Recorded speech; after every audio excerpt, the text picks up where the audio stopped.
This episode of Ticket Volume is brought to you by us, Invigate. Get service operations under control in no time. Get 1 free month of our software solution by going to try.invigate.com. Ticket Volume is proud to present a certified KCS V6 trainer who got her start in administrative roles and catering, sales, and operations, as well as serving as part-time faculty at Oakland University before finding herself at Upland Software for almost 3 years in roles focused on capturing knowledge as part of acquisitions, a knowledge process specialist, and KCS practice manager. Welcome to Ticket Volume, news and information for improving IT experiences. I am your host, Matt Barron, and each week I get to chat with different leaders and share their insights on service management, technology, business, and this episode is going to be exactly that. I hope you're having a great day and a great week, and I also hope that you'll leave a comment or subscribe at invigate.com/ticketvolume. Please get involved, help us improve, but for now, let's begin. Welcome to Ticket Volume, Lana Kosnik. Hi, Matt. Thanks so much for having me. My pleasure. Thanks for taking some time to be on. So you're in KCS, and I've had the pleasure of having a couple KCS experts on fairly recently on the podcast. And so what I would like to do is get a little bit deeper with you because you're a trainer. This is stuff that you're teaching every day and going through every day. So talk a little bit about that. What part of KCS is your job? Like what is the daily job for you? I mentioned acquisition, so what does that mean? Yeah, so I got my start in acquisitions. I'm in a different role now, doing primarily training where I'm presenting the workshops that help get people prepared for their certification exam, as well as just kind of give nice overviews for both just folks that are in KCS shops or might be interested in it. One specifically for leadership, people who might be interested in what happens after KCS, which is intelligent swarming. And then one of my favorites, my close near dear to the heart, is the coach development workshop created by Dr. Beth Haggett, and it helps get, as you know, coaching is such a big foundational element in KCS, and developing those coaches and how do we do that? How do we create the space that we need for coaches and manage people in the right way? That's really what we focus on in that one. So Okay. I yeah, love my that. day-to-day is a little different now. Yeah, of course. Yeah. And I love that you gave me the benefit of the doubt. But I don't actually know, how are coaches involved in KCS? Like, what does that do? What does a coach Oh, do? I could talk about this all day, so please let me roll. Let's No. go. Like, yes. I love coaching is really the way that kind of I got into KCS, or that really interested me in wanting to go deeper into KCS and kind of make this more of a career move as opposed to just something that I do daily at my job. Um, Coaching is in a KCS environment is peer to peer ideally. So you are working with somebody at your level and you are walking through your KCS workflow and how to do the things that we're asking you to do daily to make sure that KCS happens, right? So there's the workflow that we learn that we make for our environment. So this is how we do the things that we do. You know, you open up your ticket management, you go into the ticket. What do you do next? How do you search this knowledge base? How does it work in our environment? So that's why it's really good to have it be peer to peer, because the best people to coach are the knowledge workers themselves, the people who are doing the day-to-day job, right? Yeah. So Okay. So in app yeah. development, they have this thing called pair programming, and the idea is that Okay. you're both writing code, you're both contributing code. One person's typing, one person's watching. I think there are lots of different versions of this, but is that kind of the same concept? Like you're both sitting there taking calls, or working on tickets, and you're both listening, and one's creating knowledge, the other one is communicating, and you're doing that together to kind of watch each other's back. So it can work in some ways where you might be doing like a mirroring or a pair type of thing, but typically like coaching sessions are going to depend on your environment, right? So for us at Upland, we have 30 different products and a global team, and most of us are remote. So it's not where you can just sit right next to each other and work. So that's why you kind of have to get, I don't want to say creative, but creative, where there's a regular cadence, there's a little bit of a structure to a coaching relationship and session. And so for at Upland, we do it where it's every other week for 30 minutes. But if you want people to kind of get into it faster, it might be every week for 30 minutes, it might be every week for an hour. So it just depends on how long you want this to be string out. Okay. And the Or how. idea then is that you're working with agents and you're coaching them so that Mhm. they'll develop their own habits and their own capabilities to then, while you're talking to the customer and you're filling out the ticket, you're also creating knowledge at the same time and like learning from your Yes. coach what to do.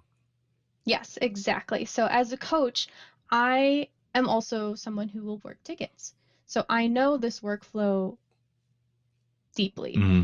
And as a coach, I've gone through the coaching program. So I've gone to the point where, we have established competencies that we have to reach in order to move through our KCS roles. So in order to move from KCS candidate to contributor, which means that, now I'm able to create articles that are support facing and publish them directly to support facing folks. My Mm-hmm. coach still needs to review things that customers see, but I've proven that I know enough and I've reached these competencies to move to this role. And then to publisher, I've proven that I am comfortable with our content standard and comfortable with our workflow to the point where I can do this without a coach checking in on me every other week. Got it. So it's all about cross training. It's all about everyone should know Yeah. what each other's doing and then getting better at understanding the other person's needs and roles. Right. Okay. And it's kind of cross training but really it's, peer training. Yeah. So that's kind of the important thing there is we want to make sure that knowledge workers are working with knowledge workers. They don't have to be on the same team or even for us on the same product because we're teaching them the workflow that everybody's working on. So we're teaching them how to do our KCS behaviors and think in a KCS way. So, what's the most important things that we're learning? Capture. How do we capture things? How do I identify exactly what somebody's asking me and then search it to see if we already have that in our knowledge base? Okay. I really like Right. the And then add it. I really like the if we don't. scenario I painted before earlier where there's two people and one person is helping. Like, doesn't that kind of make more sense? There's two people. So you have two people working side by side and one person is capturing while one person is That would be nice, wouldn't it? Well, I think everybody would love to just have an extra set of hands. I think that's what machine learning Oh, is nice. a little bit. Yeah. No. Let's hope so. Let's hope that the Somebody bots come listening to in save and us. just Oh my writing it gosh. all out for us. Yeah. Well, maybe that will be the day. I mean, someday that might actually be happening. I guess. Yeah, I wouldn't. Yeah, we don't want to go off the rails on that. No, we really don't. We really don't, because there's Big topic. enough of that happening Yeah. right now. So, Yeah. what brought you to KCS? Like, what attracted you Mhm. to this field? Why did you get started in this? Given your background, what brought you to it? Yeah, so what brought me to it was I was in catering, sales, and operations, working with brides and their mothers for 10 years. And then when the pandemic hit, it was literally illegal to have events. Mm-hmm. So it was a really great time for me to be like, do I even want to do this anymore? And the answer was absolutely not. So it took about a year or so of applying at different places before I got a contractor position at Upland. And in that I was helping with these acquisitions. So at Upland, there's 30 different products and they grow by acquisition and acquisition alone. So getting new products constantly. And we were at a point where it was it was happening very quickly. Mm-hmm. So there were a lot of different products coming in at the same time and just not enough hands on deck to get those products integrated. into our systems. So I came in and helped just on a contractor basis. And then that quickly snowballed into, okay, well, we need a coach to help get these support folks up and running too. So, okay, Lana can coach. And then that moved into a full-time position where I'm like the right-hand man for our KCS program manager. And it was a really fun environment. It's exciting because I'm a little bit of a theory nerd, and the KCS is just full of it. So you get to have fun with the theory and kind of think all of the time about all of the different practices and concepts laid out, and then you get to see it in action immediately, and you get to see the actual result quickly and how it can just free up people's time and energy and take away a lot of frustrations for support agents and customers. So it's really nice to be able to play with the theory and then see it in action. That makes a ton of sense kinda. because you're growing from by acquisition. So these Mhm. these agents and knowledge managers, they're probably already at their wits' end with their own internal Yeah. processes, and then they come in and they get this, forgive my parlance, Oh yeah. nerdy form of knowledge management that really is like theoretical and trusting and a bit Mhm. more like living knowledge as opposed to Right. stale, stodgy knowledge. It's So yeah, it's got to loopy, be we like to refreshing. say. Yeah. Yeah. Yeah. So working with the newly acquired teams, like you said, you have to be, or I had to be very sensitive to what was going on with them. And coaching is a different um, animal than what a lot of people were used to. So if you're coming from a scarcity culture or a really competitive culture where it's dog eat dog and we have to, there's only room at the top for one person, I'm only as valuable as the knowledge that I hoard. And it's all in my OneNote, so don't touch it, don't worry about it. Um, so Yeah. being able to kind of talk people through those feelings that maybe they don't even know that they're having, or kind of unwind them into this new idea and culture of abundance and collaboration and working together. And, as a team, we get more when we work as a team. Mm-hmm. It was fun to see, and especially when you're able to back that up with a company that walks the walk and as well as talks the talk. Like you can't just give people these workflows and these ideas and these theories without having the backing of your executive sponsorship, without your leaders also saying this is important to us and we're putting this as a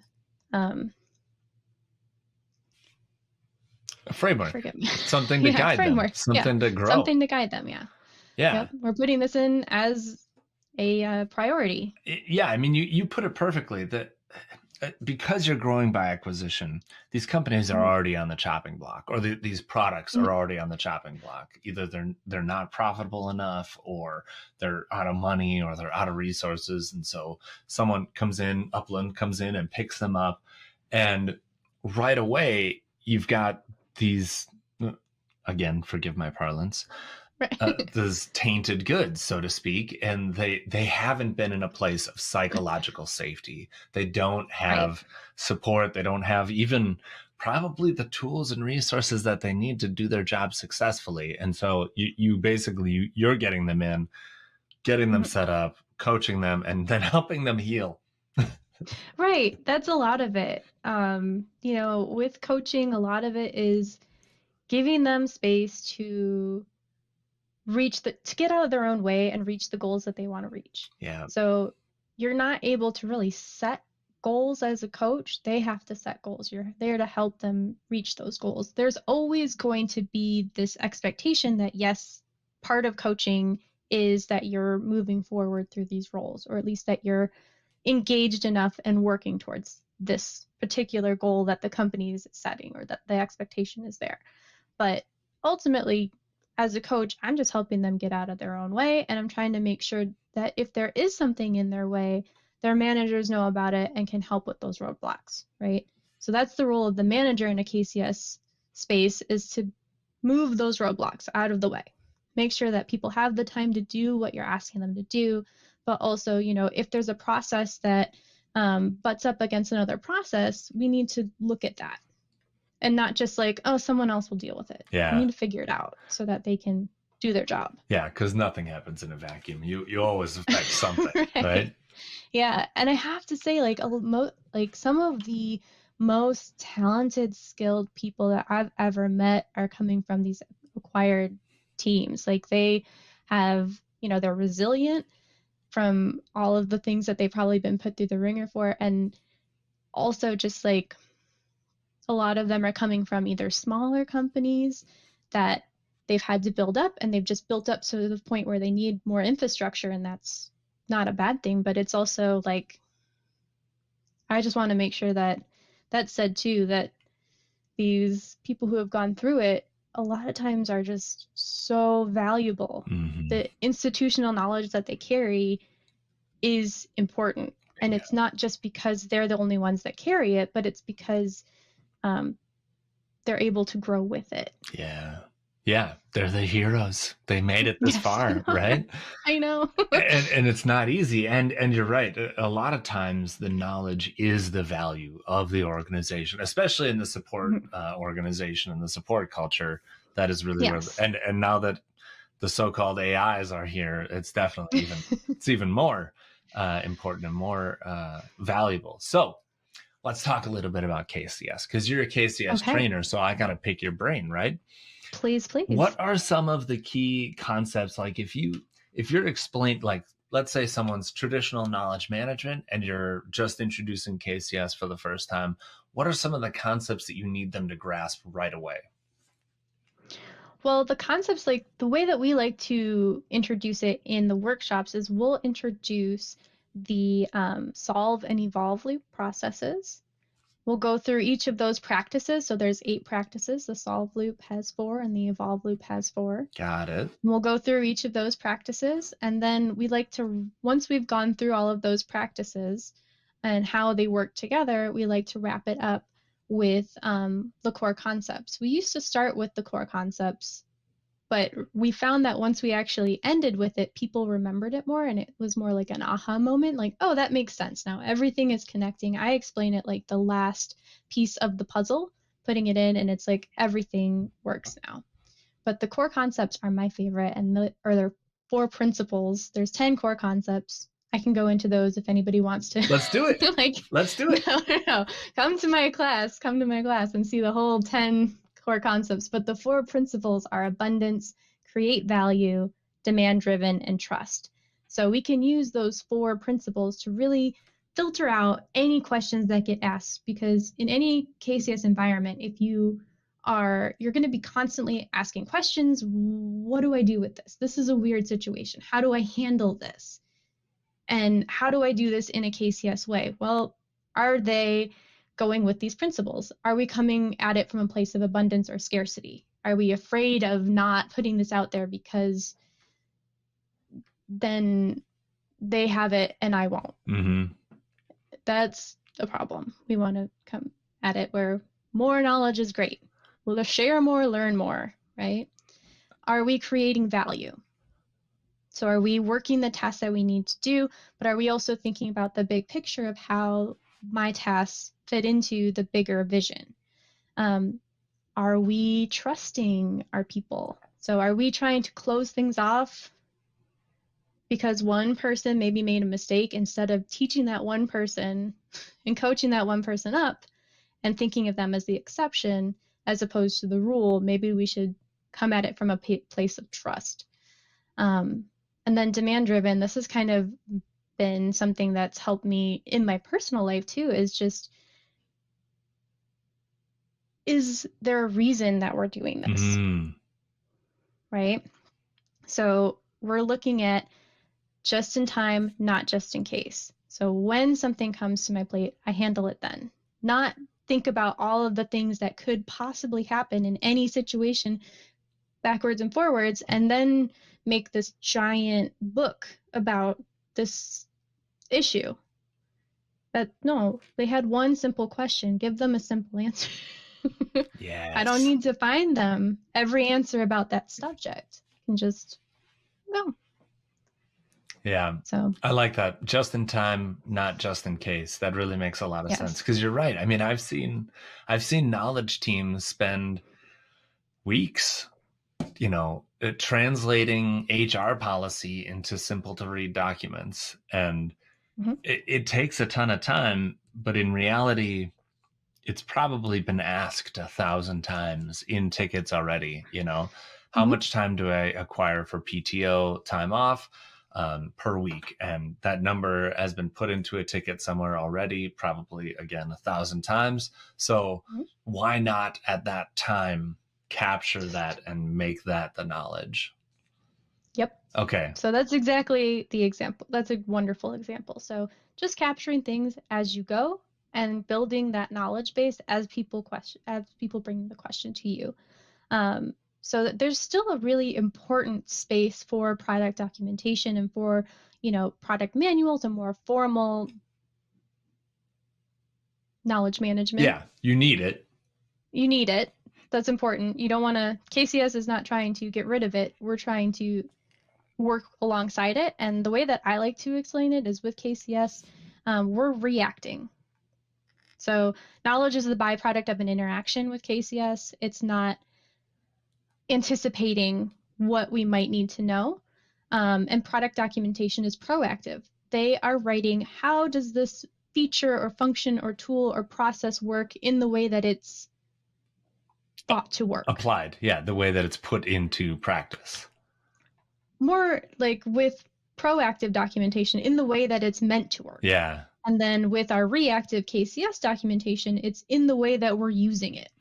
Yeah, I think about some of those products, those consumer products, where you kind of get two manuals. You get the one where Right. there's like 3 pages of warnings and you like Mhm. throw that away. And then the other one is like, stick the key in the ignition, turn it on. Here's how Right. you press It's go. all pictures. There's no Yeah. actual words. Yeah. Yeah. So Yeah. knowledge management, well, policy kind of, and like Right. like Mhm. CYA contract management in one, and the Mhm. other one is like, okay, simple to use. Here's the answers you need. Get started now. That sort of thing. Okay. Yeah. And so like what I like to say too is like by having both at the same time, you have a more comprehensive knowledge management strategy, right? So if you have KCS, they're just filling in the gaps that people find or the little holes that they poke into the product documentation. So if something's not clear or if it's, there's one little process that people are asking about on a 30-page document, we'll just give them that one little process. We're filling that one little gap so that it's able to cumulatively give them a more holistic knowledge experience, right? So we're helping people just in the way that they use it and also have the documentation for the way that it's meant to be used. So we can all be in this together. And the nice thing is, too, KCS can inform some things in product documentation, right? So if you get a question enough times, maybe you add it to the manual. Mm-hmm. So Good stuff. Good yeah. stuff. Okay, so you've got this history where you've been acquiring companies and you're moving their knowledge base, their wikis and their Mhm. whatevers into probably like a central or a different knowledge base. What kind of advice would you give to teams that are managing big chunks of data like that? They discover that personal OneNote and they're trying to get it into the knowledge base. What do you think that looks like? So this is the part where I'm really dramatic in the training session and I tell everybody to like sit down and put their hands like on the desk and like put their feet down and like take a deep breath. And my answer is that what do we do with legacy content is Mm-hmm. start with an empty knowledge base. Don't migrate it over first. So you make the legacy content read only. So people still have access to it. Yeah. You're not cutting them off cold turkey, but you're teaching your knowledge workers to capture the context of the request in a KCS way in a structured format so that it will be findable and usable later. Because if it's not in the context of the requester, we're not going to be able to really find it or use it. Yes. And that legacy context or that legacy content is not in the context of the requester. So we want to go in and get what we need from that legacy knowledge base in a read-only fashion. We can copy and paste it into the new knowledge article that we're making in the context of the requester. Got it. And then keep it demand driven. So we're only moving over what we need when we need it. And we're doing that as a team. We're not having one person sit there, copy, paste, because it's a waste of time. Yeah. Because I think about it, nobody's probably audited that full knowledge base forever. So you don't even know if what you're pulling over is going to be used. And so this way you're auditing it in real time, and it will take a little bit of time in the front end, but in the back end, you'll be able to reap the benefits a lot faster. Got it. Okay. So it's just like old school when we used to not have knowledge management, and it was a set of books and manuals.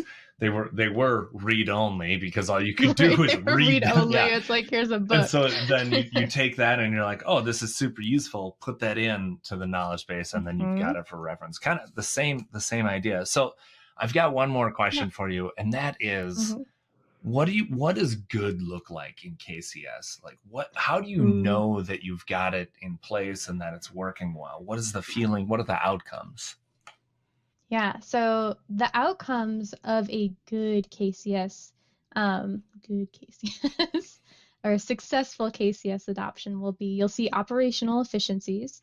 So you're going to solve incidents faster, because you have that workflow and you have the knowledge and the knowledge base already there, right? So you're able to solve known incidents faster because you have that information, you can give it out quickly. And it's the most up-to-date and the most accurate because you're always reviewing everything as you're using it. So if we're in a constant state of review on demand, then whatever we have is the most up-to-date and most accurate for the group and not just for me. And an increase in first contact resolution because you're able to find the information quickly. We're also able to optimize our resources more.